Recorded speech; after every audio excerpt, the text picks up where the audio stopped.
We've got ourselves a funky slate on tap for week number 4 in NFL DFS because we got some pretty good games we want to stack, limited number of good games. And the problem is those good games might be heavily impacted by weather. So our job is to decide, can we tolerate that weather? Should we still go with those? Should we pivot elsewhere? If we do pivot elsewhere, where the heck do we go? A lot of decisions on tap for this week in NFL DFS. We'll break down what we're thinking about those and how we're viewing this slate on FanDuel.com. Welcome on into the Heat Check Fantasy Podcast, powered by numberFire. That's right here on the FanDuel Podcast Network and numberFire.com. My name is Jim Sanas. I am a senior writer and analyst for numberFire.com. Joined here, as always, by Brandon Gadula. He is the senior managing editor of numberFire.com. Brandon, week 4 is coming in hot. How you doing today? I'm good. Just want to say, hope everyone affected by the hurricane is staying safe. That matters a lot more than football, so yes, good call. Yes. Just, look, it's affecting the slate, but, I just wanted to throw that out there. So, correct. Yeah, I mean, things are good. Hoping to bounce back from a not ideal week 3. The injury report was basically my core for week 3. But, we got some wind this week. And look, one thing I always like to keep in mind is, the picks that I put out there last week, my favorite plays, weren't particularly great. But I hope that the process that we lay out and like trends and the way that we go over stuff helps people take what we say and then do it better than we do. And we got some spicy trends for this week and how they impact things, specifically talking about how wind impacts fantasy football. Yeah, with wind, I always get nervous because I think I handle it differently than others. And that is always going to be a situation where you could very well wind up being wrong because you're handling things differently. But I think that's okay. Like, I don't think that's the worst thing on the planet to be different without being dumb. And, we talk about that in terms of like pivots, but I also think that we're being different than consensus here by valuing wind information more. But I don't think we're being dumb because that process is rooted in data.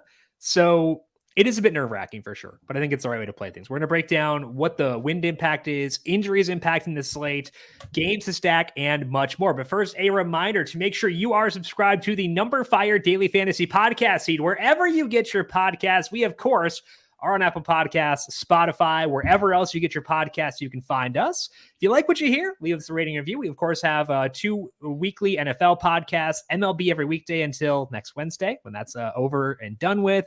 NASCAR, UFC, PGA, all in the same place. So hit subscribe on the numberFire Daily Fantasy Podcast feed. FanDuel and GMC are back to bring you the GMC Sierra Mountain Climber Pick'em, a free-to-play fantasy contest series or free-to-play contest series. It gives you a chance to win a share of $10,000 in FanDuel site credit every Sunday, courtesy of GMC. Here's how it works. Every Sunday during the NFL season, you'll have a chance to answer questions around the non-primetime games. The more questions you answer correctly, the higher up the mountain you will move. If during any week you answer every question correctly for a perfect score, you'll reach the summit. Win your share of $10,000 in site credit. The contest series is now live. So head to FanDuel.com/free/contest/GMC today to start climbing the mountain. Let's dig in here to the slate overview for this week. Brandon, when you look at the week 4 main slate, what are the keys for you as you're analyzing this puppy? Figuring out how to address the wind, which we've already kind of talked about, but other than that, trying to figure out which other games to target, because we have Baltimore and Buffalo. That's the big game of the week. But then trying to figure out from there how to supplement those cores and which other games I like the most. And there are a lot of what we would call cross-off games on this slate, and really figuring out if any of those are better than cross-offs and how to kind of approach that. So it's more how to view like every other game other than that one, in a sense. Yeah, it's not easy by any means to figure out how to handle this. And I think that does make things a little bit nerve-wracking for sure. But for me, it comes down to analyzing the wind, deciding how that'll play out. And obviously we'll talk about both sides of it because the wind could change by Sunday. So we'll talk about how to handle it if it doesn't matter. We'll talk about that. And like you said, finding alternatives. And it's not fun because I was looking through like my projected offensive efficiency for this week, and the top games are impacted by wind. The next game up is Broncos Raiders. And do you want to do that? Probably not. So it's deciding, can I go there? Should I just deal with the wind, downgrade 10% or whatever, and still be high on those games? It's a tough decision-making process, and we'll talk about it here today on the show. Let's start things off, though, with the injury section. Unfortunately, it is led by Christian McCaffrey. He missed practice Wednesday with a quad injury. The injury reportedly occurred during week 3 and actually could hold him out for this week. So we've got both Deontay Foreman and Chuba Hubbard here. Would you chase either if McCaffrey were to sit this week? Personally, which is what you're asking, no. I think it's going to be a split. We haven't, I mean, at times we've seen people replace McCaffrey, but then it doesn't always stick. Don't like the offense enough. It's very possible to guess wrong here. There's a lot of value. You just talked about, there's value in thinking about things differently. There's value if you view this split differently than we do and like consensus does, but I don't know if it's a lot of value. But there's also a chance to guess wrong. And that's something that's more of like it's probably the first time I've said this, but that's more of like a season-long decision where like if you're desperate and you need to try to guess right in this backfield, you can. But when you're digging into a main slate of 12 plus games week after week, these are not the types of long-term plus expected value backfields to target. Yeah, because you need raw points at a certain point. And I'm expecting Hubbard to probably get more of the passing game work, with Foreman to get more of the early down work, because both these guys have split snaps behind McCaffrey so far this year. It was favoring Foreman the first 2 weeks, but then last week with McCaffrey playing 80% of the snaps, Hubbard was at 11.9% and Foreman was at 6.8%. And that was a game where they were actually ahead that entire game. So I don't know the way the backfield will split. I prefer Foreman over Hubbard personally. I think that he's more likely to get the early down work, but I think they're going to split it. And if they split it, like best case scenario, 60 yards and a touchdown, that's 12 FanDuel points. That's probably not going to be enough for us to feel super, super good about that. So again, like Brandon said, you could have a different read on this. If you think that they will commit to Foreman, I would say go for it. I think that there is value in that for sure. But my personal read on it is the same as yours, where I think it'll be a split, and a split backfield on a bad offense is not something we want to deal with. So that's where I'm at there. Jonathan Taylor missed practice Wednesday with a toe injury. Adam Schefter retweeted this morning it's the first practice he's ever missed, which is wild. It's the first we've heard of it. Didn't he have like 9,000 touches too in college? Yeah. And like 9,000 per game. You should account for 3 years. You would just think that, I would just figure like they'd work in maintenance stuff for him by now, but what do I know? He's a truck. Tom Pelissero said that Taylor should be good to go this week, but the fact he missed a practice is like, the Schefter tweet made me concerned for some reason. It's like, oh, he doesn't miss practice, and he did miss. But Pelissero said, Pelissero's very plugged in, very good. He is a reporter I trust. He should be good to go. But quickly, since it's probably not going to happen, if Taylor were not to go, how would you handle Nyheim Hines at $5,100? I'd like him a good bit. I think it would change the slate a decent amount. 40% route rate through 3 games, so almost 6 targets per game for him. Already at almost 14 adjusted opportunities, carries plus double your targets, with room to grow there at 5,100. So I think that would be appealing, and that would be significantly more appealing than anything we get from Carolina. Could not agree more. I think the Nyheim Hines would be a tremendous play, just because our goal, even on FanDuel, half PPR site, is to get a lot of passing game work. We know Hines will get that, and he'll probably get 10 or so carries too. So 10 carries, 7 targets is a fairly reasonable projection. I'd be all over that. So I hope Taylor plays, because I love him, and I think that he's a super fun football player. But if he doesn't go, I will be super, super in on Nyheim Hines, well above either Carolina guy. DeAndre Swift did not practice due to a shoulder injury. He seems likely to sit. Now, that's a good thing for Jamal Williams. The problem is everybody else in the Lions is also hurt. Amon-Ra St. Brown, TJ Hawkinson, Josh Reynolds did not practice, DJ Chark limited.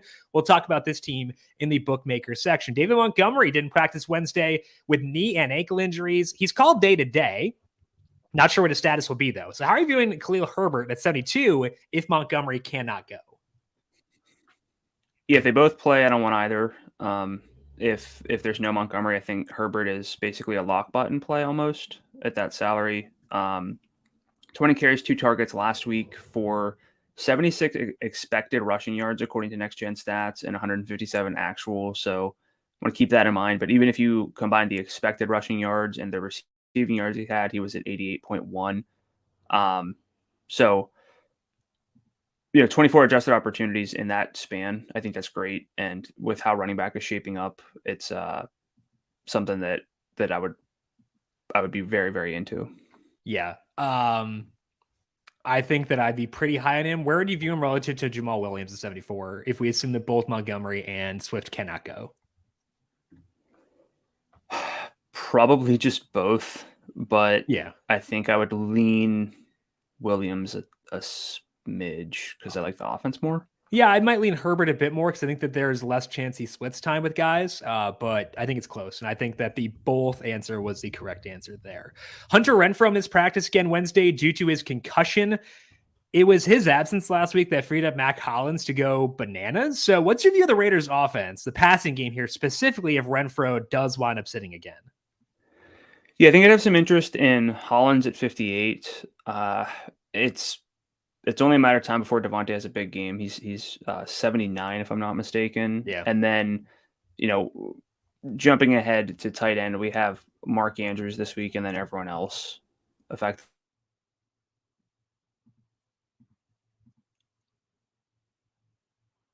It appears we have lost. I think that we could go to. No, you're back. Okay. I thought I lost you, but you're back. You were glitching out there for a second. Maybe it was just me, but anyway, you're back. Yeah, I think that for me, it would put Hollins at least in play, but I think the preferred option there would be to ride with Devontae Adams at 79, because I agree with you where he's going to have a bounce back game eventually. The median expectation for Devontae is lower, so I would not go there for cash games, but as a tournament pivot playing indoors on a slate that has a lot of weather on it, in a game that I don't think is bad as perception, I think Devontae would be pretty intriguing there as well. The Giants lost Sterling Shepard due to a torn ACL, which is a massive, massive bummer, given that he came back from his torn Achilles. Kadarius Toney and Wan'Dale Robinson missed practice week 3, didn't practice on Wednesday. So there are targets available, but Brandon, is this situation to avoid for you, or are you taking shots on David Sills, Kenny Galladay, Daniel Bellinger, anyone like that? I think this is a worse situation than my internet, apparently. So that's something. I'm out on this one. Yeah, I think that Sills is worth like a half second of consideration at 52, just because we know he'll probably run every route this week, and every route for a team that needs targets, like at some point that has to matter. He was kind of a target hog in college at West Virginia. Once he transitioned from being a quarterback, he was kind of a target hog at times. So I don't want to use him. And I think that I'd rather just find ways to get up to, like, Greg Dortch is 53 if Rondale can't play. Once again, I much prefer that. There are other guys in the low 6,000 range who are a lot better, but I would give some thought to David Sills. Currently, I'm not there, but it would require at least some consideration of potentially using him at 52, just because I know he'll play every snap, run every route, and at some point that has to matter. Don't want to go there, but might be forced to at least consider it. Yeah, I mean, I'm not there. Yeah. I feel like there are other receivers you can make that case for that they run virtually every route, and that doesn't necessarily translate into something you want. I don't know. I mean, I don't disagree. That's why I'm saying I'm probably not going to use him, but I think he's worth consideration. Like, you don't just cross him off. I think that he is, like, you give some thought to it, is what I would say.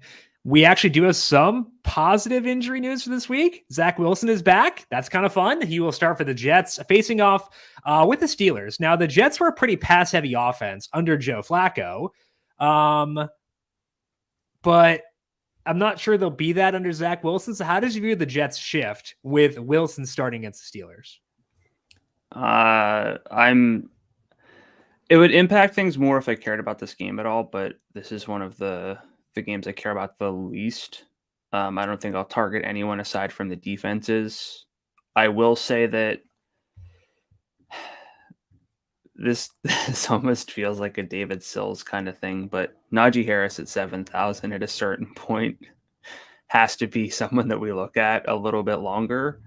I'm not going to get there, I think, this week with Javonte Williams at 69, but I mean, eventually things have to improve to a degree.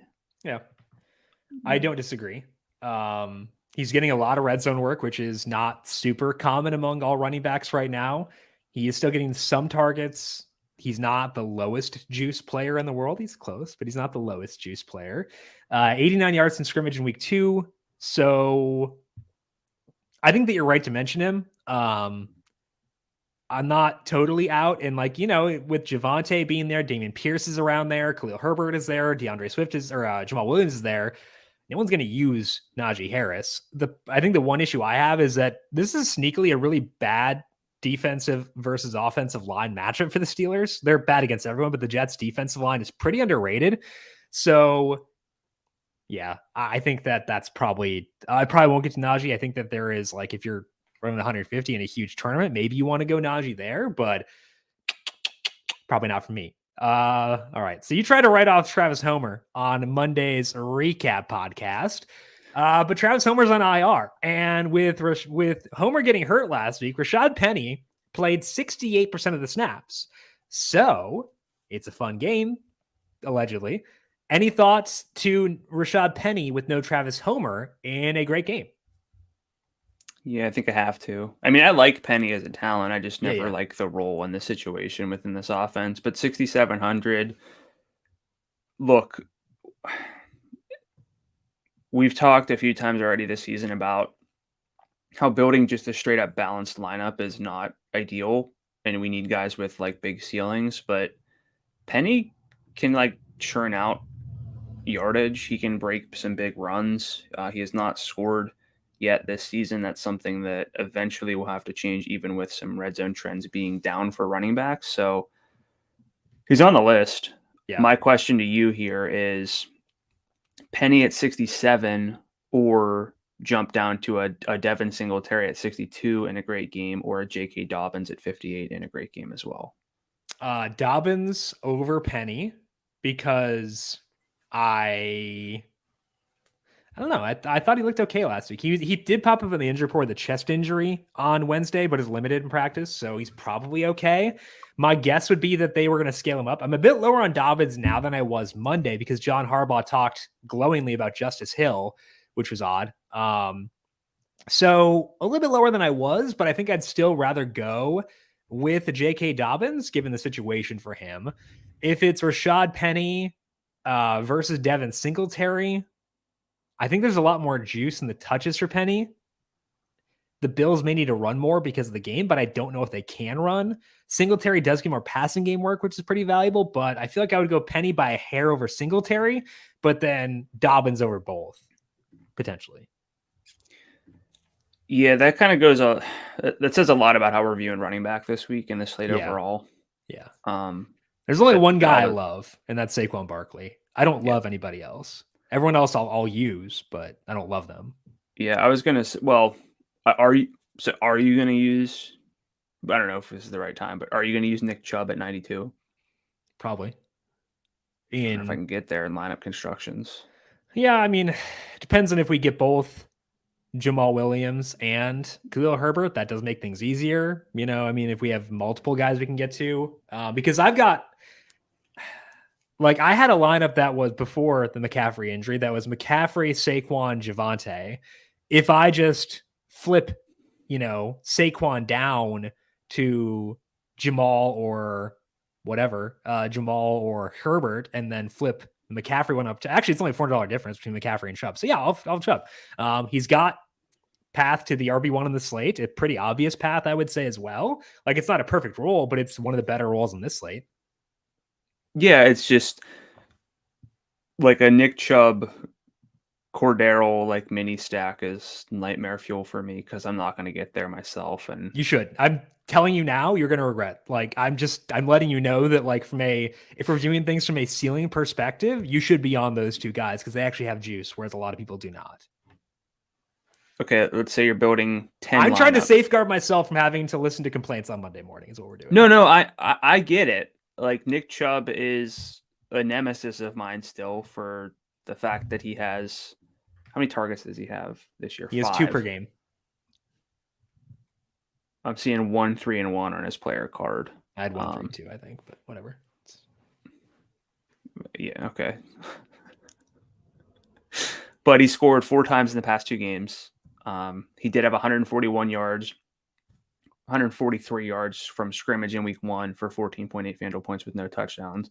I get it. Like, it's not like this is lost on me, but at 9,200, he's got to score.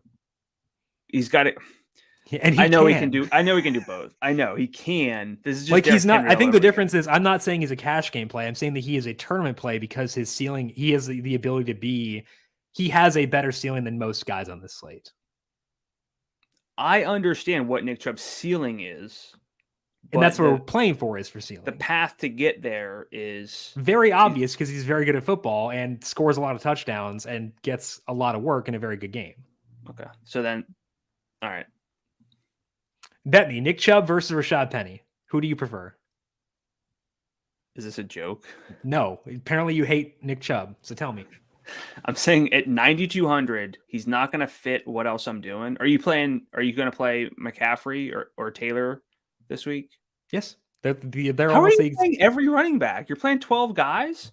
No, I'm saying that, like, I sent you a lineup yesterday that had Josh Allen and Mark Andrews. No, was it Ertz? No, it was Zach Ertz. It was Ertz. You love Saquon. You love Jamal Williams. You like Javonte. That's 3 guys. Oh, man. 3 running backs. Wow.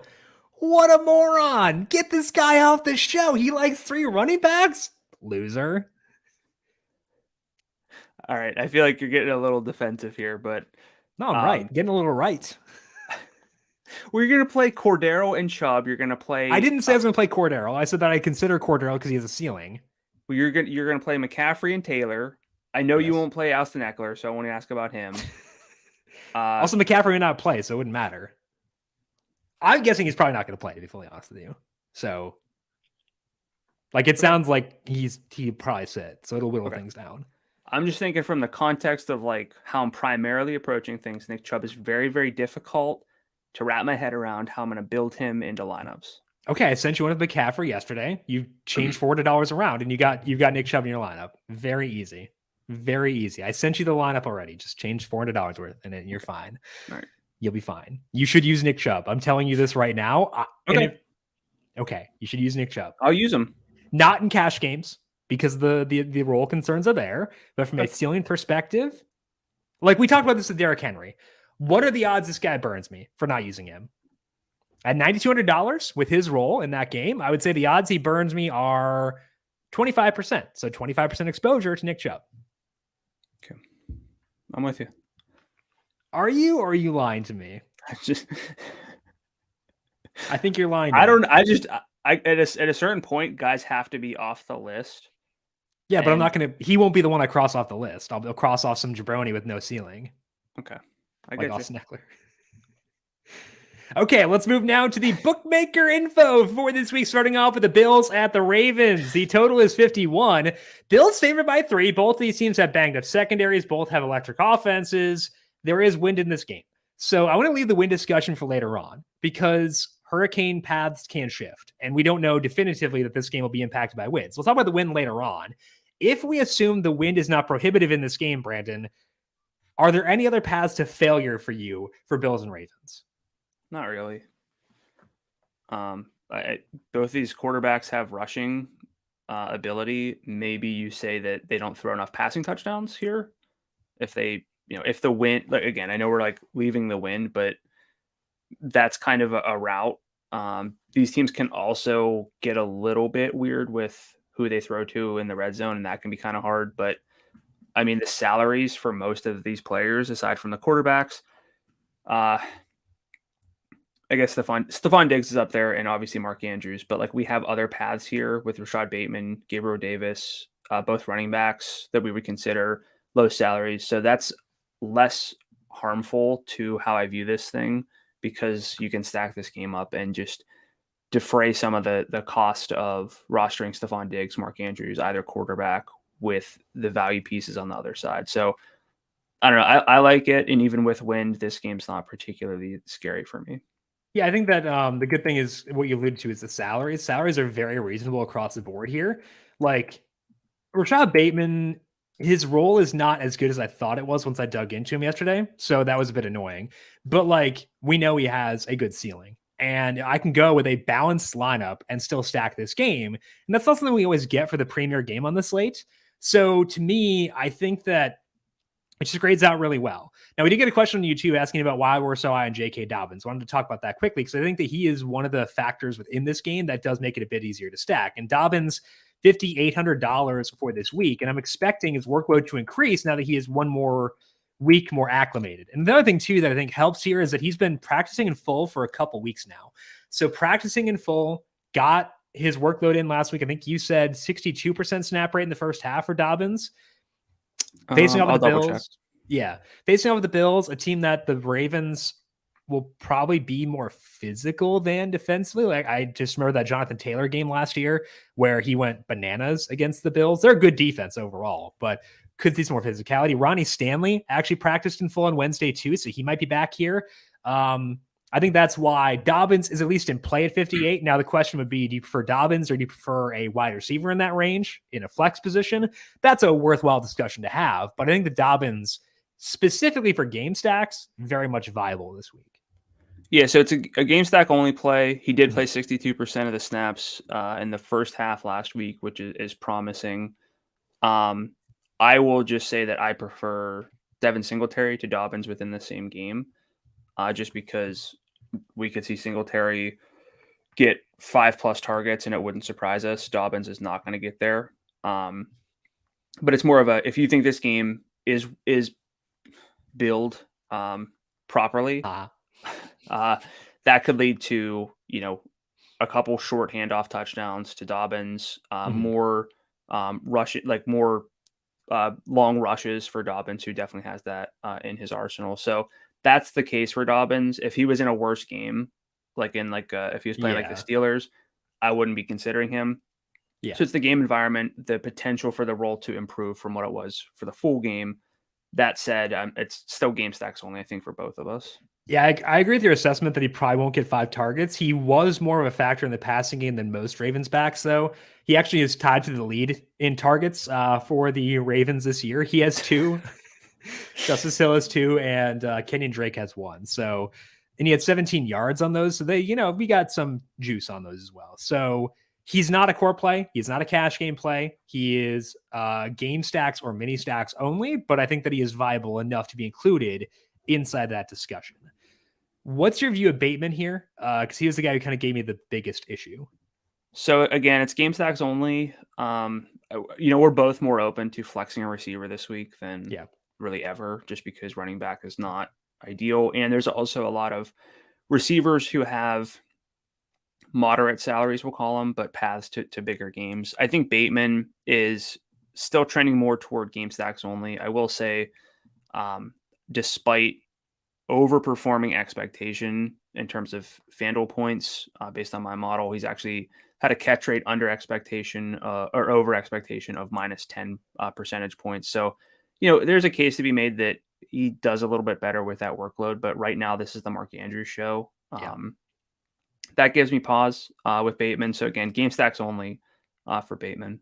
I wouldn't say that about Gabe Davis, though. I think I agree. $6,500, very good salary. His role disappointing so far, but we know that that's over a 2-game sample, not super likely to be sticky. If you put in Josh Allen with Gabe Davis, Gabe the Babe, and Mark Andrews, and then the Cardinals defense, which I think is in play for this week, you wind up with $6,600 left per player. That's doable. You're probably going to flex a receiver in that situation, which is fine. But I think an Allen, Davis, Andrews stack is both my preferred way to stack this game. Well, Allen or Lamar, I don't really care. There's a coin flip there, but you can do that pretty easily this week, and I'd like to do so. So I'm going to strive for a lot of balance, if I can, specifically at receiver, because I don't want to go in the depths of that position this week. But it's a viable option for this game. Any other thoughts for you on Bills Ravens? No, I think we covered it. There's upside within this game, obviously, but there's also some decent value if the game pops off. Yep, I would agree. One of the higher totals in the week, and no wind here because it's indoors. If there's wind, something's gone wrong. That is the Browns at the Falcons. Browns 1.5 point favorites. Total 47.5. It was 50 at one point Tuesday for some reason. I took the under there, so don't know why it was there, but it's not there any longer. There are high usage players on both sides of this game, but both these teams like to run a bit more than you'd hope. So, what's your level of confidence in mini stacks in this game? Yeah, I love a good Drake London and or Kyle Pitt, or not and or, but like Drake London, Kyle Pitts plus Amari Cooper, David Njoku. I think is like a fun mini stack. I briefly considered your guy Marcus Mariota, but I don't think I'll get there myself. But I I looked think into it. I did too. I couldn't talk myself into it, but I gave it thought. yeah, that's when you sell yourself on Baltimore Buffalo just being like just tanking and not having points, which is always within the range of outcomes for any high projected game, but hard to envision. Again, if you guess right on that and you view it differently, you're gonna benefit. But Yeah. So I think that Mariota's at least somewhat think about it a little bit. I think he becomes viable if the win situation stays bad Yeah, that's for true. Bills, Ravens, and for Eagles, Jags, because that means that the three quarterbacks who separate on this slate in Hurts, Allen, and Jackson would all be in sub-ideal situations, which increases the odds that they don't hit, which is kind of, again, what you were saying is that's what you're banking on. Yeah, so I like the pass catchers in this game. I think that there are 4 viable ones. As for the running backs, we know where Jim stands with Nick Chubb. So I think the bigger question is, what are we doing with Cordero Patterson at 76? And why are we not just targeting him whenever we need some like mid-range, like tier 2, let's call it, running backs this week? I think that he's at least in play at 76. The reason I prefer Herbert is because I think that they have better odds of just being their team's like guy. Patterson in the 2 games, I think the week 1 thing with Damian was an outlier because he left mid-game. They had time to prepare for his absence in weeks 2 and 3. And in those games, Patterson, 59% snap rate in both those games. He had 12, is that correct? 12 adjusted opportunities in week 2, and then he had 19 in week 3. So you're leaning on massive levels of efficiency, which could happen, definitely could happen, but it's not the most likely scenario. So I prefer Williams. I prefer Herbert to him in the mid-range. I prefer Saquon just $500 above him. So you were talking about crossing players off. Patterson might get the chop. I will probably have like a mini stack of this game that I have him in because a path to this game being high scoring is through Cordero Patterson, but definitely nothing outside of game stacks. Whereas Chubb, I think, is viable outside of game stacks, but you can also use Drake London or Kyle Pitts as a way to offset his salary a bit because they are undersized relative to their roles. Yeah, I agree with that. It's a stack situation only for me. I'm not going to restart the Nick Chubb thing, but I think that there are a lot of good plays in this game. Okay, let's go to the Brown side here. Amari Cooper has a 29% target share so far this year. He has, he has 67% of the deep targets out of 6 total deep targets for the Browns. Cooper has 21% of the red zone targets. So I think if you're asking me would I rather use Nick Chubb or Amari Cooper, I would go Chubb by a pretty decent margin. Would you disagree with that? Yeah, I mean, straight up, sure. Within the context of like the salary, I'm probably more likely to get to Cooper, just again because of where I am with Chubb. But over the past 2 weeks, Cooper's got a 36% target share. Njoku's at 26%. I think that both of those guys are in play. Cooper's game stacks only for me. It's not like I love him outside of that. I think Njoku probably higher just because he's tight end, and if it's not Mark Andrews or Darren Waller, it can definitely be Njoku. So that's where I am. Yeah. I think Cooper is.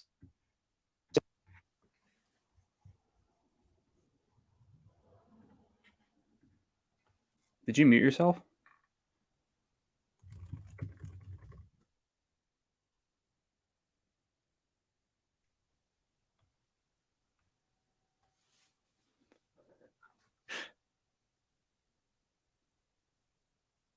I can't hear you.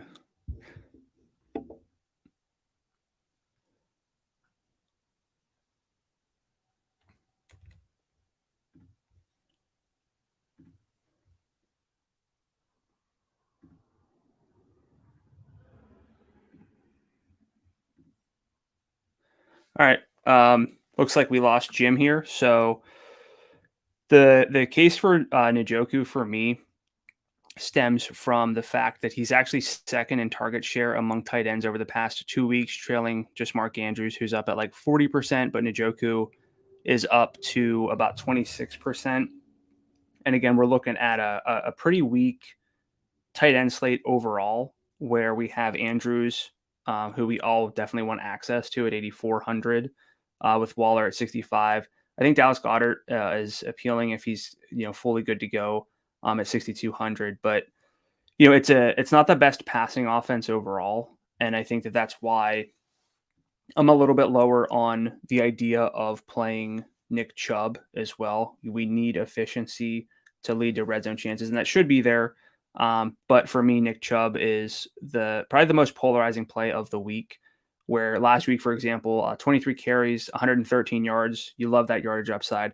1 touchdown, but because he's not involved in the passing game, 17.3 FanDuel points for me, which nobody's going to turn down. But at 9,200, the path for him to get to 30 plus is scoring multiple times for me, which is obviously within the range of outcomes for specifically Nick Chubb, but within this game itself is appealing. So are you back? I don't know. Can you hear me? I can hear you now. Okay, cool. So I unplugged my mic. I heard like my mic go out for a second, and I was like, that can't be good. And then I just kind of hoped it would go along, and you just, so you couldn't hear me, but I could see your mouth moving, and you just, we figured it out. I was like, yeah, but I couldn't tell if it was my internet or what. Oh no, it was me. I unplugged my mic. Don't do that. Pro tip, if you decide to go into podcasting, don't unplug your mic while you're talking. Just going to go out there. I'm assuming you cover the rest of the Browns and Falcons. So let's move on here to the Seahawks at the Lions. Total there 48.5. That is down from 50 on Tuesday. The Lions are 4.5 point favorites, down from 6 earlier in the week. So Brandon, we like some guys on the Lions here, although they're all banged up. But can you justify any Seahawks? And is this game at risk of being a disappointment given that it involves the Seahawks? Yeah, this is it's tough. I mean, you can correct me if I'm wrong, but it feels like the first game where we're especially bogged down by one side of it, and that we don't have as much appeal. Like it feels like most of the stack games we've had, we've been able to like both sides of this thing. Again, I got to be higher on Rashad Penny than I was as of Monday. I think because of the context of the running back landscape. I've really struggled with the pass catchers for Seattle, which I know we all have. But DK Metcalf and Tyler Lockett still running a lot of routes, averaging around 8.5 targets per game. They're getting some downfield leverage on them. I think things were better this past week at least, but I looked into their usage, and their targets were not very creative, and they had very, very little yards after the catch DK Metcalf had like 4 yards after the catch after week 2. Lockett was at like 25. And I went back and it's not just because of them. It's like they're running curl routes and out routes and like screens and just getting like pummeled because. Well, that's the best way you want to use DK Metcalf is on curls, right? So I think it got a bit better this past week, which is appealing, but their salaries aren't super easy. Like I mean, I'm not saying they're not easy to justify because they're DK Metcalf and Tyler Lockett, but Metcalf at 71, Lockett at 69. It's just it kind of captures like sort of their range of outcomes, but that was also kind of high for what their floor is, which is effectively like not a whole lot right now. So yeah, it's tough. I'm most likely to play Penny of any Seahawk. I probably agree with that, which makes me kind of sad, but I think it's also like the proper way to look at things for this week. Oh my gosh, DK Metcalf 64 yards and 12 targets last week. Yeah. Why is Lockett's salary 69? Like, how does that make sense? I know he has 11 targets in back-to-back games with 9 catches, but like, how is he 69? Double-digit FanDuel points, over 12 the past 2 games. Probably just the name factor. Hasn't scored, which is something I talked about, I think, last week. Yeah.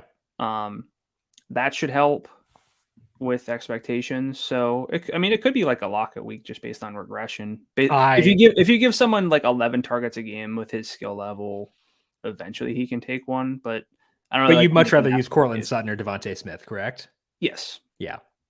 So I think honestly, like this game isn't that attractive.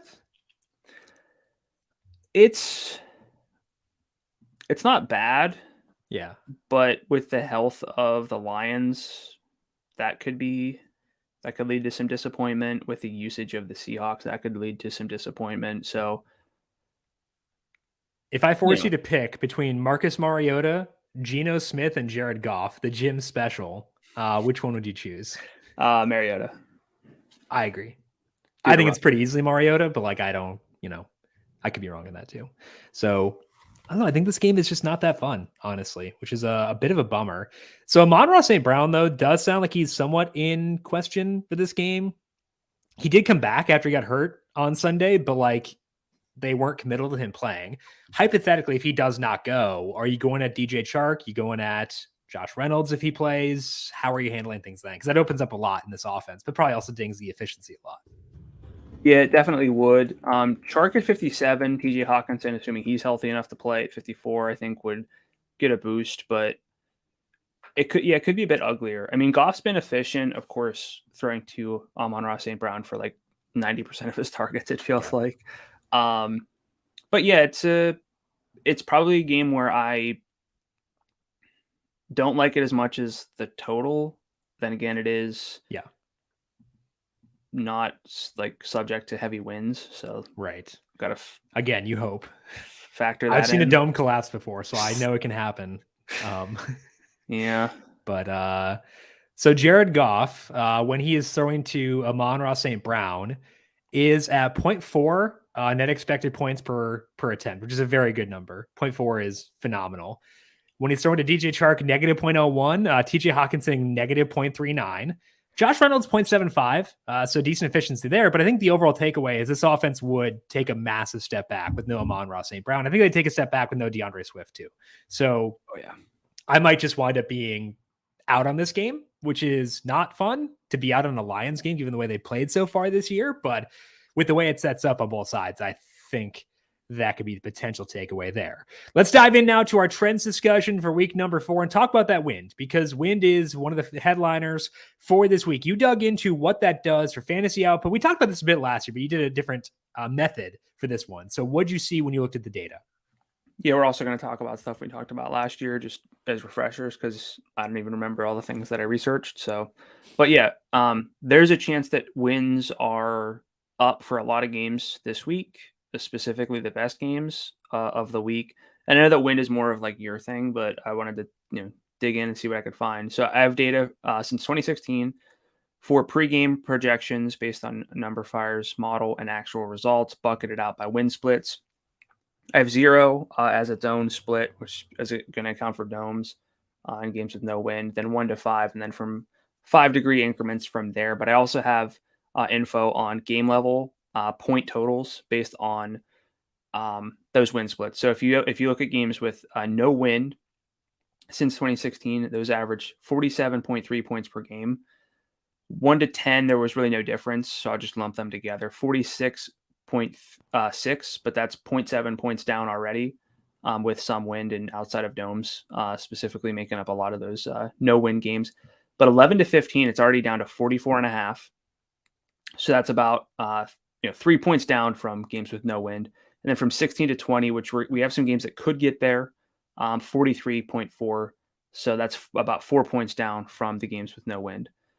So it's a gradual decrease, and that's what we see on the player level basis. I will say games with totals of at least 48 and wins of 11 plus still average 49.3 points per game. So that's a little bit of a nice thing to see for the Ravens and Bills this week. But as for the positional takeaways, I'll talk a little bit more in detail about quarterbacks because they sort of dictate a lot more. But the baseline, based on numberFire's projections for all quarterbacks, is 17.2 FanDuel points. They score 16.6 on average, actually. But remember that we're projecting for partial touchdowns, and you can't record a partial touchdown. You sure? Also, you cannot. I looked into it. But the yardage differential is within 10 yards on average. So they're accurate. It's just more like touchdown variance that kind of explains that people tend to underperform projections just because of the, how we project touchdowns. But if you look at no wind and winds from 1 to 5 miles per hour, their projections are great long term. I won't really get into that too much, but these groups have a 27% chance at a 300-yard game. Then there's that gradual decrease that sneaks in again. Once we get to 6 to 10,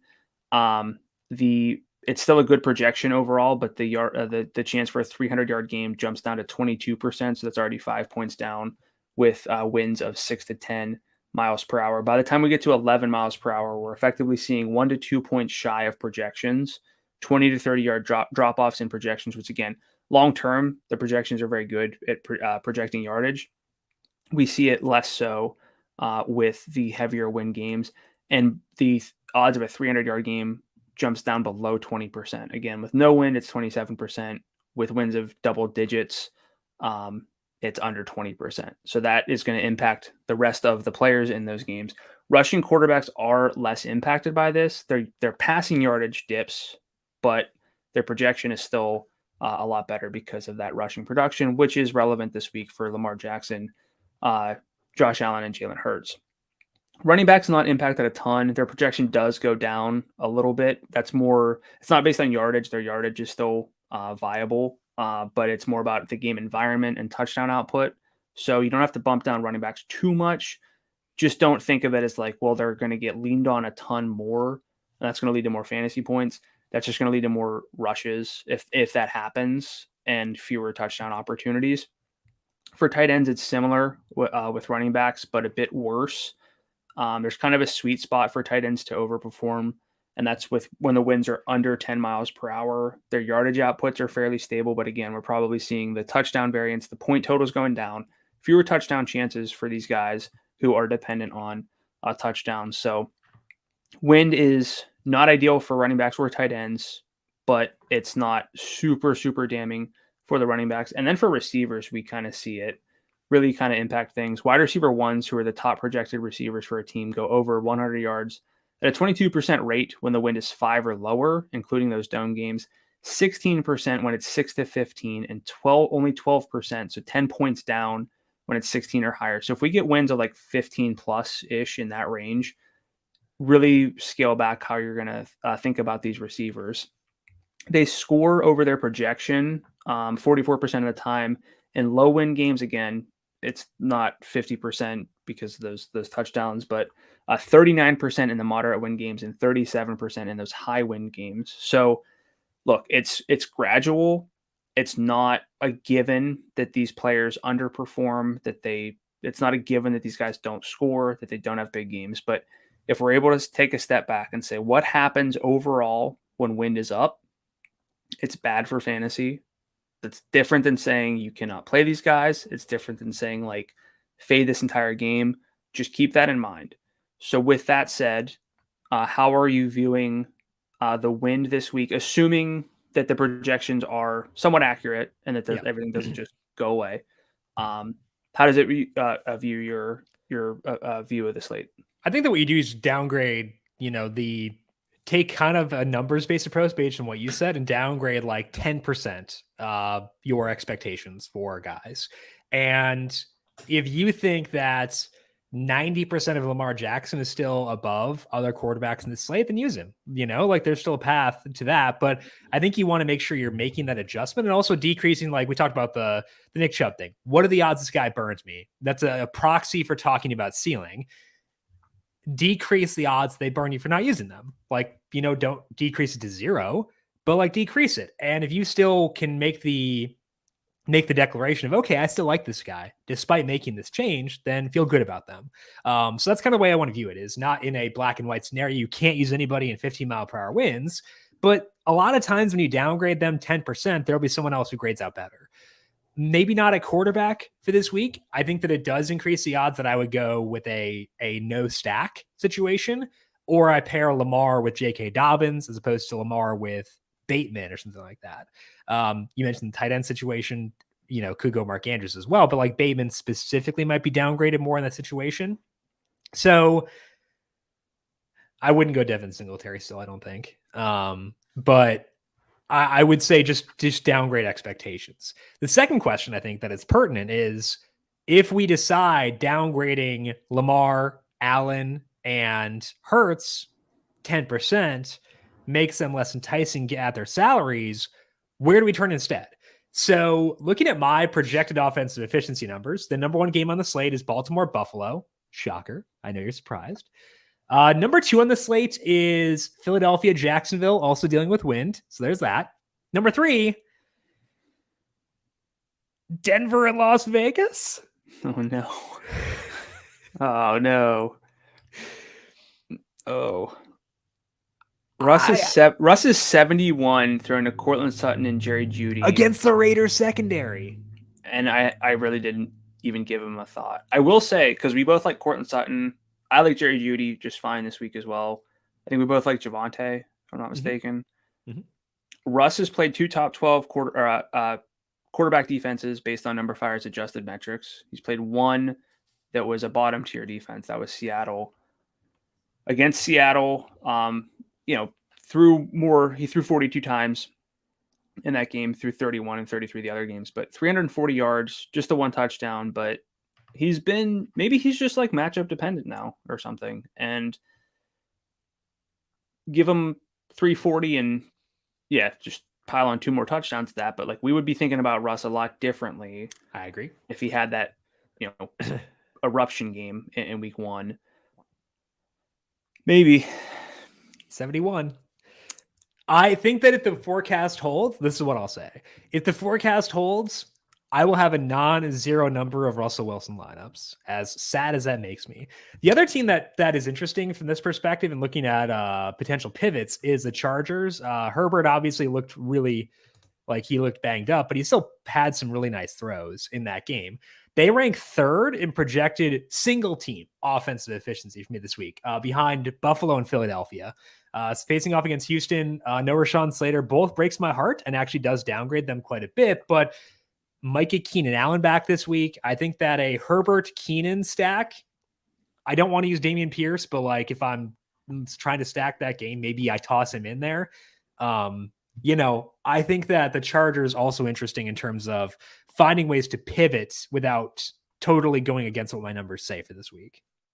Fastest game of the week, second most pass heavy game of the week. We're using pass rate over expectation. So,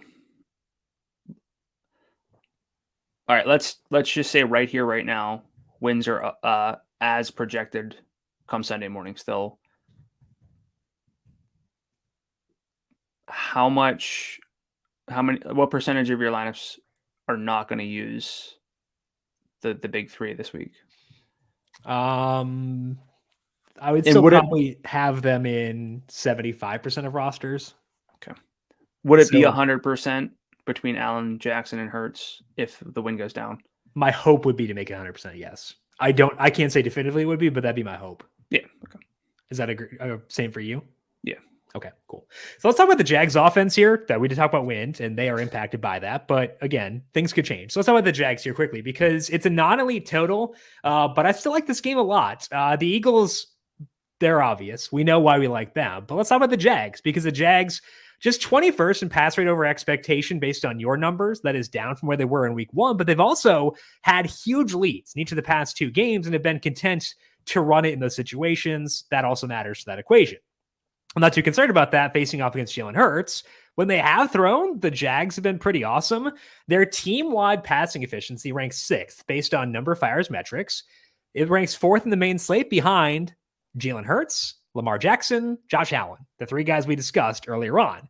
This means the 4 best passing offenses through 2 weeks are playing each other this week, just based on teams in the main slate. We also have a good idea of where the ball is going. Christian Kirk leads with a 25% target share. Zay Jones, 23%. Kirk and Marvin Jones are tied with 36% of the deep targets, and Kirk has 32% in the red zone. We have Kirk in the slot, so less likely to see Darius Slay, who did miss practice Wednesday, but probably will play, whereas Zay Jones might deal more with him. I think Kirk is the obvious guy here. I'm going to go back to him once again. Probably not going to get to the backs. James Robinson's role is fine at 21.7 adjusted opportunities per game, 87.7 yards per game. That's with 25% of the red zone work. That's the workload of a guy with a salary closer to probably $7,000.78. So we talk about crossing guys off. We have to be picky at some point. I think I'm okay being picky with James Robinson. Travis Etienne, not getting enough for me to consider him. What? Do we have to be picky or can you just play all the running backs? I'm not going to play all the running backs and play the good running backs. You can play the trash ones and I'll play the good ones. I think it's at least worth discussing Trevor Lawrence in terms of other quarterbacks to consider. If we get the win down in this game, he's passing efficiently. He's a good athlete. He has just 8 rush attempts in these 3 games, but again, they've also been up front. So why bother? I think that Lawrence's upside is better than what he's shown so far. So I'm probably not there yet, but he's making me at least consider it, which I am happy about. I'm happy about that. So I think Kirk is a great play, even at $7,600. Lawrence and Jones considerations, and having that option on the opposing side gives me more confidence in stacking the Eagles because it increases the odds this game is competitive throughout, and I like that a lot. So what's your view of this Jags offense right now, assuming the wind goes down prior to Sunday? Yeah, I love Kirk. He has one of the best workloads in football, and he's good as well. So I like that at 76. I know it would be chalky with presumably with a Kirk Devontae Smith stack, just based on like what they've done in recent weeks. But that's a pretty viable stack to get to in terms of salary, especially if you're open to plugging in Lawrence instead of Hurts in that stack. Don't know if I'm going to get much else though out of this. And that's I always hate whenever there's one player that I'm into. Brandon doesn't like having too many options, but also doesn't like having one. Yeah. That's the same thing of saying I'm going to play. I like 8 or 9 running. There are too many guys that no, I'm talking about like within a game. You're like, I don't know why I can't use Patrick Mahomes. I don't know who to stack him with. But I also don't want to have just one guy I can use. So if I like the Eagles, let's say I'm going like all in on the Eagles here. I'm playing Hurts. I'm playing AJ Brown. I'm playing Devontae Smith. I'm playing Dallas Goedert. I'm playing Boston Scott. I'm playing Kenneth Gainwell. I'm playing Tyree Jackson, who might not be on the roster anymore. Let's say I'm playing Hurts with his 3 pass catchers throughout my lineups. I have to play Christian Kirk in X% of those lineups. Do I then pivot to someone else? I think Jones is viable. Zay Jones. I don't like it. I don't. Or do I leave? Or do I leave Jaguars out? But then it's fine. Yeah, because we love stacking games and teams without. I've become more degaffy about it as game stacks have been tougher the past year and a half. Yeah, well, there's a lot of correlation within games, so I try to Yeah, I try focus to on whenever that. I can, but I'm more receptive to. I'm not going to cross off one offense because I can't find a bring back. That's what I was saying. Yeah, Yeah, exactly what I was saying. yeah, Not that exactly. I just dislike the fact that I got to play Christian Kirk and Well, not really anybody else oh that I man, feel I good have to about. play this high usage wide receivers playing really well in a fun offense. Oh, it's miserable. Tough life, Brandon. Tough life. Okay, all right. You know what, Jim? Every Jalen Hurts stack you have, you plug in Christian Kirk. I'm not That going to do that that. I was that going that to. feels great to do. No, I'll probably have him like 67% of my Eagle stacks, and I'll have some that are naked and a couple of Zay Jones. What's wrong with that? What's wrong with that? There's nothing wrong with that. Nothing wrong. Let's go to your second trend. You're talking about league-wide running back usage trends. They haven't been scoring a whole lot. Tell me why, and tell me if I should expect it to continue. Yeah, so we started doing this podcast a few years ago, and it was basically the running back show. And it was like in this house we spend up for these running backs. The big three basically throughout the early run of the show: Le'Veon Bell, Todd Gurley, David Johnson. These guys were getting 90+% snap rates, tons of red zone usage, tons of receiving work, and we don't really have that currently. I'm not saying that the running back workloads are terrible by comparison, but it just feels different. And I want to make sure that, how I feel about stuff is actually sort of validated in the data. This year, we've had just 3 games where a running back has had a 90% snap rate. That's 3.1% of team games. So, one matchup is 2 team games there. The 6-year average entering this year, 6%. So it's basically half. Games with a 70% snap rate are down to 24%, so around a fourth of games entering over the past 6 years. It was about a third, 32%. That's pretty drastic. Now, a drop in elite snap rates, in theory, if fewer guys are getting there, that actually helps the guys with huge snap rates or the best snap rates separate from everyone else. But we haven't really seen that yet. Like the stud running backs have good roles, but haven't really burned us too much this year. Part of that can be accredited to scoring trends. We're at a 5-year low in touchdown per play rate overall. We're at a 5-year high in percentage of touchdowns coming from passing. It's been 68% this year. It's been about 62% the past few years. Passing efficiency itself is down. The league-wide NFL passing net expected points per dropback, which is numberFire's expected points model. The league average is 0.06. It's been around 0.10 or 0.11 the past few seasons. This should probably increase throughout the year unless this is like a huge outlier year for quarterbacks, which it could be. But worse passing efficiency means fewer yards, fewer first downs, fewer extended drives, fewer red zone trips, and that means fewer easier running back scores. And within the red zone itself, we've seen a higher pass rate in the red zone and a higher pass percentage of touchdowns coming from the pass within the red zone.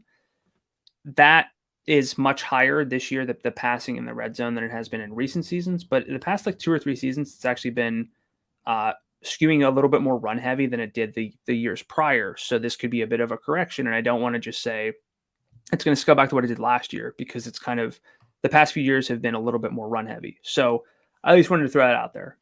We've seen around 0.6 running backs per game get to 20 plus adjusted opportunities. Again, carries plus 2x targets. It was 0.68 the 6 years entering. It was 0.7 from 2016 to 2019. I know that doesn't really sound like it means much, but that's like, that's a pretty substantial workload cutoff, and we're seeing fewer guys get there.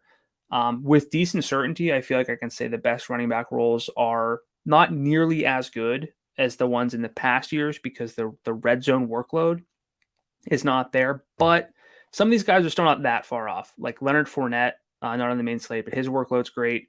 Saquon Barkley, Christian McCaffrey are all at an 84+% snap rate.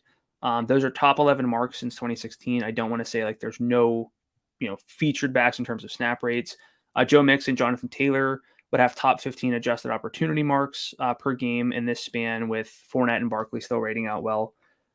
It's just, we're seeing these like scoring quirks, but I don't know if they're just quirks. I don't want to write off, elevated passing numbers in the red zone is just something that's going to change all of a sudden. So I'm trying to figure out how that impacts things for me. I think what helps me this week and probably in recent weeks or upcoming weeks is being more open to guys in committees. We're seeing a bit more 50-50-ish splits, let's say, and fewer like 65-35 splits. 65% snap rate, that kind of workload, not enough to draw me in. But if it's closer to like 50-50, the salaries will come down. And that kind of helps me get there a little bit more, which sounds weird, but we're not like trying to force our way into like upper $6,000 running backs whose workloads aren't good. Instead, we might be in the lowest 6,000s, and these guys can maybe have a good game in the right environment. So, look, running backs haven't really burned us too much yet this year. We definitely have some guys on this slate who can do it. Nick Chubb can burn us. Jonathan Taylor can burn us. Saquon. I'm not Saquon.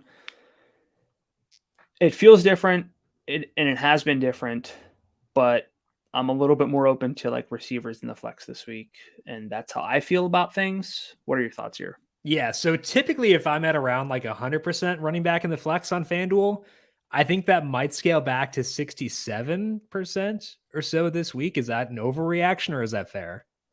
I think it's fair in the sense of this particular slate as well, because there are I think in years past we'd say we're going to build around Nick Chubb and just eat that extra salary that he might be kind of oversalaried for a lack of receiving role. We're going to play Jonathan Taylor because his red zone role is fantastic, and we're going to play Saquon, and we'll figure it out from there. It's really hard to do that this week specifically. We're missing out on a lot of high upside at tight end and quarterback if we do that. So I think I'm with you. I might even be closer to 50%. Sure. Just because of how the salaries shake out. And if I can go with like a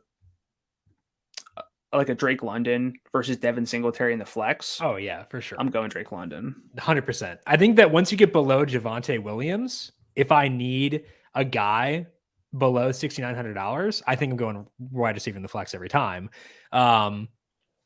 I think that Dobbins is at least worth considering down low. And so you mentioned you're more okay with guys in committees if they have low salaries.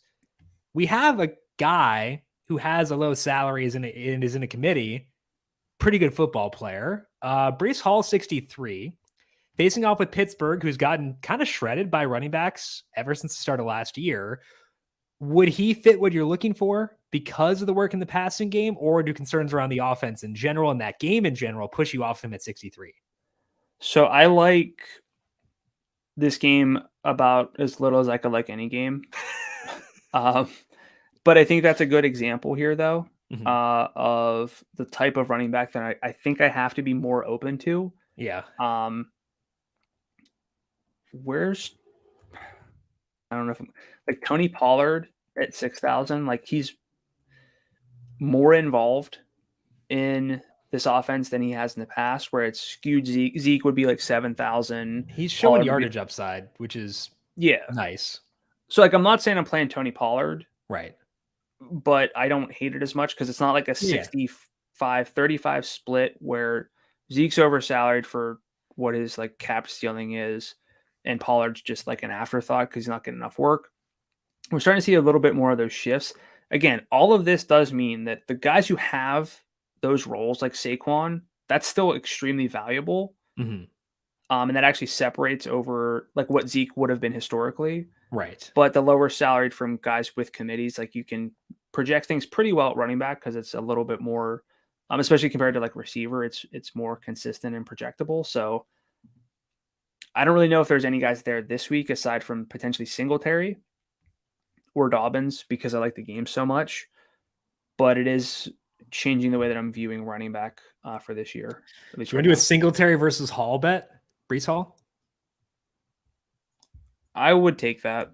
Okay. I don't feel like definitively that I prefer Breece, but like, I don't know. I think that regarding the receiver and the flex thing, it goes based on salary. If I can get to Saquon in that spot, I want Saquon definitively. If I can get to Jamal Williams, Khalil Herbert, I want those guys. If it's below Javonte Williams 69, I want a receiver. Once we get down to below 6,000 though, then I probably favor Dobbins because I don't think there are a lot of receivers I like below Romeo Dobbs at 59. Like there's not a lot down there. So once we get past 59, Zay Jones is there too. Then it tips back to Dobbins So it kind of depends, and that's different. The fact that I'm more receptive, because usually it's just running back every time. But here I think there are ranges where it does shift. Let's move on to my second trend now and talk about the Vegas versus Denver game. After I talked about stacking that game, let's talk about why. I'm not as high as my numbers may be. My efficiency numbers do like this game, as discussed. Third highest projected offensive efficiency. But the pace here is bad. Based on your adjusted pace numbers, the Raiders and Broncos both rank outside the top 25 in pace this year. That's slowest on the main slate. Both teams are top 20 in your pass rate over expectation, but they drain the clock so far down. As we've seen this year, though, pace is not everything. If you get big plays, you can still get shootouts from sluggish teams. We saw that with Miami versus Baltimore, where people were off because of pace. It did still blow up. And that's why I'm not fully out here. Javonte Williams, $1,600. Great role. Like him a lot. I'm intrigued by the idea of Devontae Adams buying low there at 79. Darren Waller is viable at 65. I think the guy who gets the biggest knockdown here is Russ, because we do want pace. We want a lot of stuff at quarterback, and it hurts the odds that he goes nuts there. But I think that the efficiency in this game makes a Devontae, ooh, fun name stack too. Devontae. You get Jamal Williams, Javonte Williams, and then Devontae. There we go. Name stack, name correlation. What more could you want from this podcast? What do you think about this game overall? It's more appealing than it was when we started the show. Because again, I had to figure out which games I liked that weren't Baltimore, Buffalo, and like Jacksonville, Philly. This might be one of them. The Raiders, not a great pressure rate team that could help things develop. Russ is still kind of crumpling in the backfield a bit more than I'd like to see. Self-inflicted, yeah. Yep. And again, like, we have seen Russ play some solid pass defenses and has not been good. And that one matchup where it's been a promising plus matchup, he did clear 300 yards. Yeah. If this game's a bit of a shootout, that's enough for me to like Courtland Sutton a lot. Javonte, lower on Judy, just because his his participation numbers aren't quite as good, even on a per route basis, to adjust for the fact that he's missed some time. His overall snap rate wasn't particularly good last week as he came back, but I like it. A lot of names. I won't call it a too many names kind of game, but it is a little bit close to that. If you like Judy as well, then we have 3 to 4, three flex position eligible players to target in a game that I'm not like sold on. Yeah, and then for the Raiders, it's 3, if we include Mac Hollins in that. So like it, don't love it. Might by default get here a little more than I thought. Yeah. This game or Seattle, Detroit. This game, because there are guys I want to use on both sides, and I can't say that of that game. This game or Cleveland, Atlanta. Cleveland, Atlanta by a bit. But I think that's a fair question to ask. I think they're kind of in the same tier sneakily, right? Yeah. Yeah. Okay. The one issue we run into is that if the Buffalo Baltimore game winds up being as attractive as it could be, then salaries get tough. Because if you want to go like a Josh Allen, Gabe Davis, Mark Andrews stack, fitting in Javonte and Devontae does get tougher there. You can do a Dobbins and a receiver in the flex, but it does force some gymnastics. So it gets tougher if you are jamming in those studs in that one game, but still at least viable. Yeah. Let's talk about the weather for this week. Talked around it a bit, but winds in New York for the Giants and Bears, 15 miles per hour. I know, heartbreaker for all of you, hoping for the Justin Fields 11 pass attempts. They might be less efficient this week because of wind there. Does that impact you for Saquon or no? No, again, wind doesn't really impact running backs too much aside from scoring expectations, but yeah, his workload is good enough that it doesn't particularly matter. Okay. Light wind and light rain in Philadelphia for the Eagles and Jags. Wind is 15 miles per hour. That is worse than the rain. I care more about that. Winds in Pittsburgh for the Steelers and Jets, 10 miles per hour. In Baltimore for the Bills and Ravens, winds are 16 miles per hour. And then some rain possible there. Would be a downgrade if that does wind up happening. But again, don't cross it off. Just downgrade. Rain is possible in Carolina for the Panthers and the Cardinals as well, though the wind is at 8 miles per hour there, so I don't care as much. With regards to that one, again, light them up. Panthers, Cardinals. Are we done with Kyler? In this game, yeah, I think Carolina's defense is good. I'll be back eventually, but not this week, which means he's going for 30. Yeah.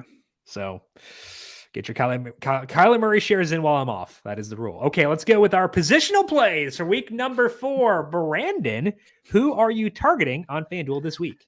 This is basically the same guys for us the whole way through. So just a heads up. Josh Allen and Lamar Jackson, unsurprisingly. I can make lineups work with either of them, but for Allen, checks the box of playing a game with a high total. He's got rushing upside. Worried a bit about the win, but again, every game is bad to some degree, whether it's the total or the weather.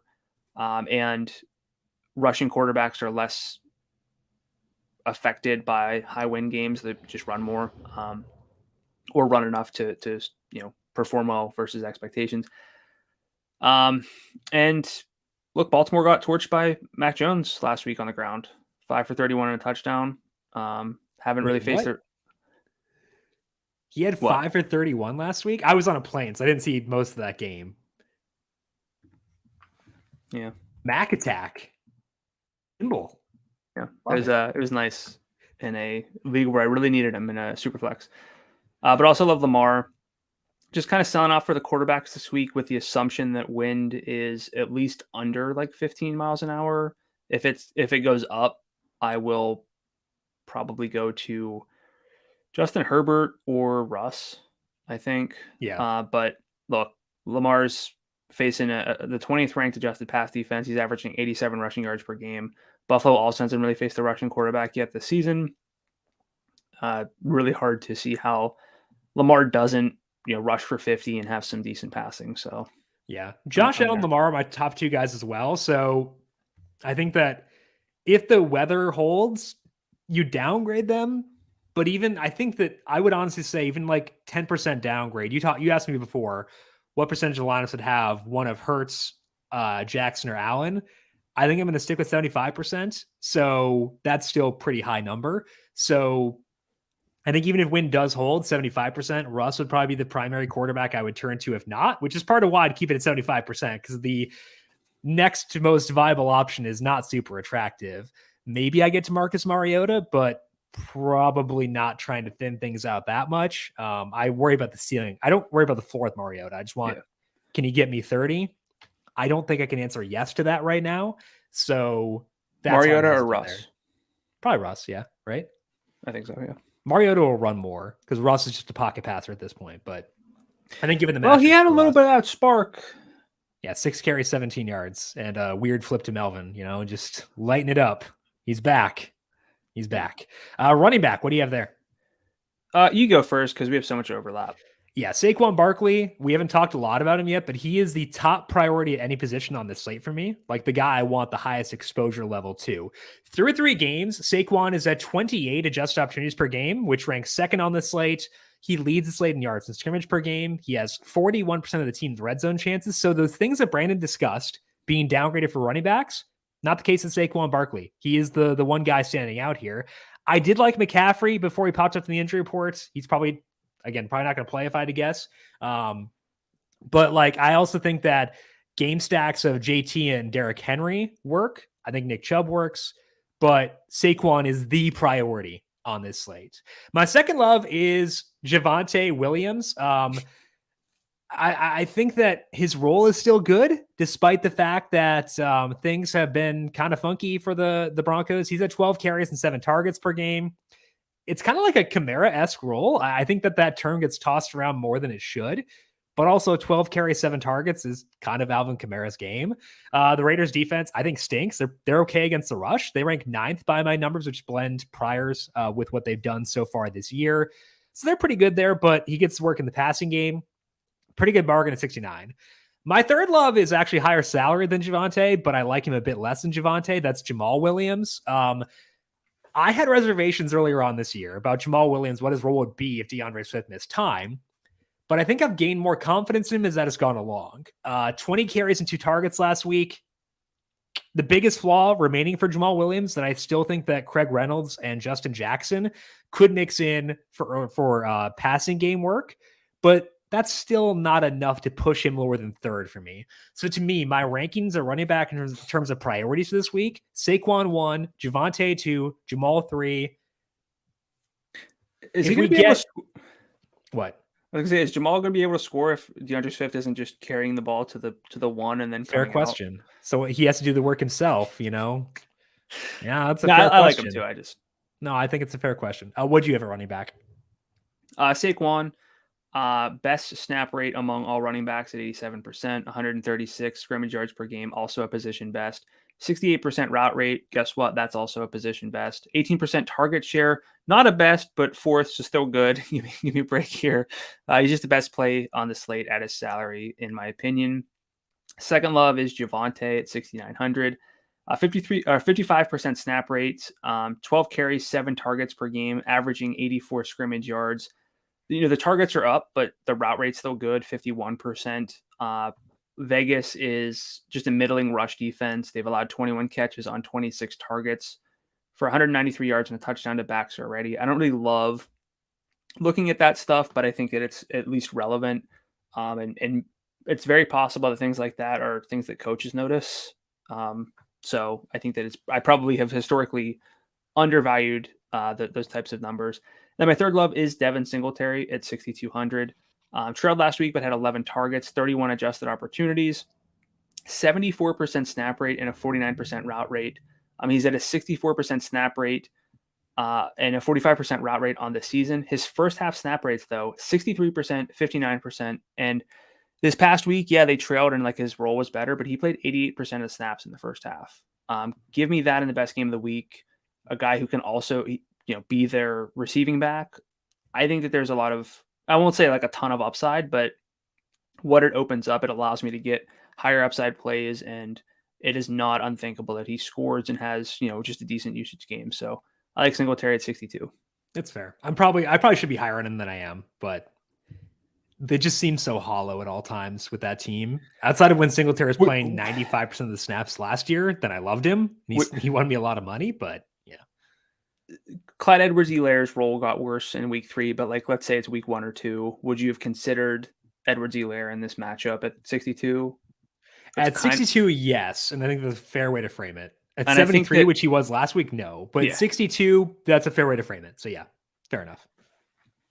Let's go to receiver. What do you got there? I love CeeDee Lamb at 68. It's not my number one play, but I don't need to sit Devontae Smith. I'd rather play, but CeeDee Lamb I think is someone that's easy to overlook. I know he's getting what? I shivered. Sorry, the wind came in from my room. I was not reacting. I actually shivered. Yeah, it's Cooper Rush, but Lamb is third in weighted target share behind just Cooper Kupp and Deontay Johnson on the season among receivers. Sounds like Michael Gallup might play, but not be fully healthy. So that could help in theory, but probably not take, substantial target volume away. I think the salary's low for Lamb. He's got 11, 11, and 12 targets so far this season. He's in a dome as well. I think that if you're open to flexing a receiver, CeeDee Lamb is within that conversation. CeeDee Lamb or Javonte for you? Javonte. Okay. But I might I think Javonte is going to be a core play for me. Therefore, okay. You'll need someone else. It's not really an either or. It's both. Yeah. I'm already having Javonte in there. Yeah. Cortland Sutton as well. Same salary as Lamb at 68. So I really don't see there's a way that Lamb is popular just because of the offense and with Devontae and because his quarterback is Cooper Mush. But Sutton is by far the best air yards value in my model for this week. The Raiders are 22nd in pressure rate this season, according to Next Gen Stats. So that could set up some downfield passes. Again, I said that Russ has taken advantage of his one easy matchup so far this season. So cut him some slack, guys. I think he can still do it. And my third love I hope he can still do it.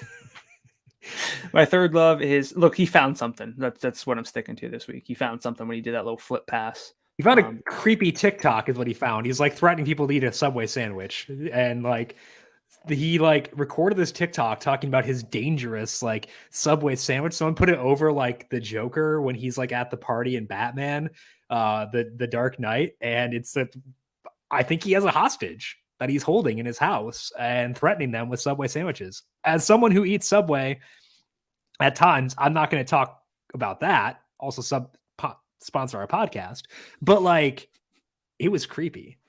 And I feel like I have to be lower on Russ now because this hostage situation is probably weighing on his mind. Okay. Well, I'll like to see what you do with your first receiver love then.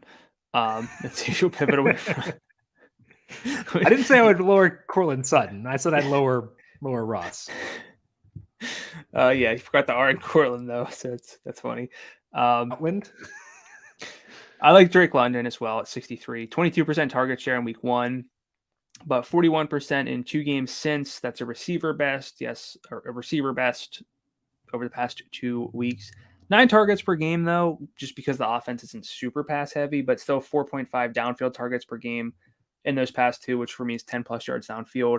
He's basically like a bona fide receiver 1 in a non-elite offense, which, you know, we like Mariota plenty, especially Jim, just not like enough of passing a volume for me to love Drake like even more, but I'm going to play him in a ton of lineups anyway. Yeah. So I both Sutton and London in my loves. Sutton, just love the matchup. In the 2 games with Jerry Jeudy, a 23% target share for Sutton, but 50% of the deep work in those games. And Russ is still throwing deep. That's the one thing Russ can still do, is throw deep. $6,800, too low for him. I would bet that Sutton is in my head-to-head lineup against you. I'm betting he'll be there. Just that volume is too good. I'm more likely to play Sutton, Sutton than Lamb in a head-to-head. I just wanted to shout out CeeDee Lamb. I think that it's really easy to overlook him, and I'll be living in that 6,000 range. All 3 of my loves are in that 6,000 range at receiver, so I don't want to. Mine too. Yeah. London at 63, like you said, workload too good to pass up. 33% of the overall targets, 39% deep. And honestly, like Mariota, despite his flaws, is throwing the ball downfield a bit. So I think I like that a decent amount. Facing the Browns at home, the offense has exceeded expectations. Hopefully Myles Garrett's good enough to play because like that was pretty scary. But if he can't, that would upgrade the Atlanta offense as well. So I do like London. The other love I have that you didn't have is Gabe Davis. Not the best workload so far this year, just a 13% target share in the 2 games, but 30% of the deep targets facing a beat-up secondary. I love Davis as low salaried exposure to a great game. Prefer him over Rashad Bateman in the same situation, but I think that Davis pretty solid as an option too. Other guys who I don't mind if we're looking for like other potential options to save some salary. I don't hate going back to the Washington pass catchers again. Curtis Samuel, 62, did get a red zone rush last week, which is all I care about. He got that. So he's a consideration for me. Lazard/Dobbs, awful game. But Dobbs' workload last week was pretty good. So could consider him. Zay Jones. It's not a lot I like below. So I think to me, I want to stick to London and higher whenever I can at receiver. Let's go to tight end. What you got there? I got Mark Andrews, unsurprisingly. I know the salary is 8,400, but I'm willing to flex a receiver or bump down at running back this week. It's just hard to hate Andrews. I know I talked. But also like just think about Andrews like this. Like put him at receiver and give a receiver his workload. Would you use him? Yes. Andy Phil's tight end. Sweet. Well, you made my point for me, but I was going to say. My bad. No, what I was going to say, though, is so I have a metric. It's just weighted target share, which gives more value for red zone targets and downfield targets because they're worth more than an average target. Andrews has a league best 38% weighted target share. Not a position best, but a league best target share there. We love this game. He has a great red zone role. Actually, the receiver conversation I was going to go with was like, imagine like there's Cooper Kupp on a slate and then like nobody who else is relevant. That's basically like the next highest target share is 18%. Basically, that's basically what we're looking at. I know tight ends have higher than 20% target share this week, but like show me one. Njoku over the past two I was games. joking. You don't have to. I know, but the opportunity cost of just not considering Andrews is pretty great this week. I have TJ Hawkinson. I'm assuming he plays 54. I can't really quit him, but no tight end after Andrews is perfect. His catch rate over expectation is a minus 15%, which is eventually it's going to get better. Playing on a team with a really high implied team total. He's had 7, 7, and 4 targets. It's not perfect, but Amon-Ra St. Brown, DeAndre Swift, not 100%. I think we could see Hawkinson with a good game. If he's out, I'd probably bump up David Njoku at 57. I think Njoku's in play as well at 57. My first love is Mark Andrews for the reasons you discussed. He's awesome. The lower salary guy besides Njoku who I like is Zach Ertz. Across his 3 games, including the game where he was limited, 18% target share, double-digit targets in both his fully healthy games. He has 38% of the team's red zone targets, which is actually multiple each game, weirdly, despite the fact they seem to never be in the red zone. No deep targets yet, so he's not a must-use, which is why I think Njoku works as well. I'd rank them both above Hawkinson unless we get a full practice for Hawkinson Friday and Amon-Ra St. Brown is out. Then it's wheels up on Hawkinson at 54, I would say there. Defense, what you got there? Jets. Oh, I didn't see your love. This is awesome. I love it. This is a good one. Jets, 3,600. Jets. Jets. Also positive game script because they got the best quarterback in football back. 7th in pressure rate, 2nd in yards per target allowed on downfield passes, if that's relevant this week at all. Wind is up, which is generally good for defenses. Game is ugly. Opposing offense is bad. And Mitch Trubisky is bottom 8 in expected points added per dropback over expectation. Just hasn't been good. So I like the Jets. I like the Jets too. I think that they are very attractive, and I'd like to go there as well. So I'm on board with that one. My love is the Cardinals at $3,200. Their defense has been bad, but they are generating a lot of pressure. The Panthers' sack rate is 10% thus far, which is pretty high. Christian McCaffrey's banged up. That could help the Cardinals as well. $3,200 in this situation where they are 1.5 point underdogs. Kind of don't mind that. I think that all works out pretty well. If the wind gets high, that'd probably increase the Cardinals' rush rate, which would hurt the Cardinals to me. That may sound counterintuitive to like a defense less in high wind, but I want dropbacks, and that would hurt that. So I would say the Cardinals work at 32. I do like the Jets at 36. You alluded to going up higher. Yeah, I think those two are the primary spend downs for me for this week. Would you consider the Raiders at 3,000? I probably should. They can actually generate. I know you said they haven't had a good pressure rate this year, which is true, but like they have good pass rushers, so maybe that improves as the year goes along. So, yeah, I guess. Unfortunately, I probably would consider them. Yeah, fair call out. Just want to throw it out there. Okay, that's all we have here for today. So, Brandon, any final thoughts for you before we close up shop?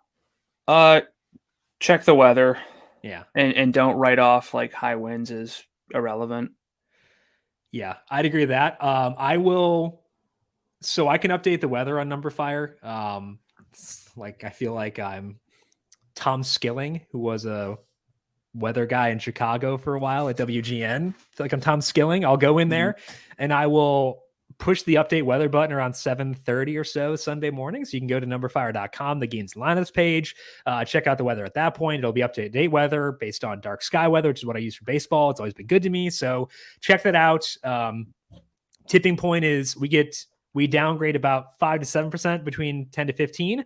15 plus is about 10%. So be sure to check back, downgrade. Maybe you're still in after making those downgrades. Make sure you do make those downgrades and make your decisions based around that. That's all we got here for today. We are back with you once again Monday for the Week 4 recap show to break down all the key takeaways. That is live on the FanDuel YouTube page at 10 a.m. Eastern and up on the numberFire Daily Fantasy Podcast feed after that. Brandon, if people have questions for you on Twitter, where can they find you there? I'm on Twitter at Goodula13. Are we done spelling it? I don't know. I'm trying not to because people have they spell my name out on Twitter for that reason whenever they tweet at me, and I find it kind of funny and endearing. But I'm also I sound like a clown, so I'm probably gonna try to stop. But no one tweets at me anyway. So you've got a weirder last name than I do. So well, thank you. But not weirder. I meant harder to spell. Sorry, that came off poorly. Gosh, that Gadula weirdo. Spells her I name mean, that you're way. not wrong. Yeah. Are you not spelling it? I was waiting for you to spell it. No. Okay. I'm at Jim Sonis. Figure out how to spell it on your own. I believe in all of you. I have trust in all of you. You can also follow the FanDuel Podcast Network at FanDuel Podcast. Good luck to all of you this week. Thank you all for tuning in. We'll talk to you once again on Monday to wrap it all up. This has been Heat Check Fantasy Podcast powered by numberFire.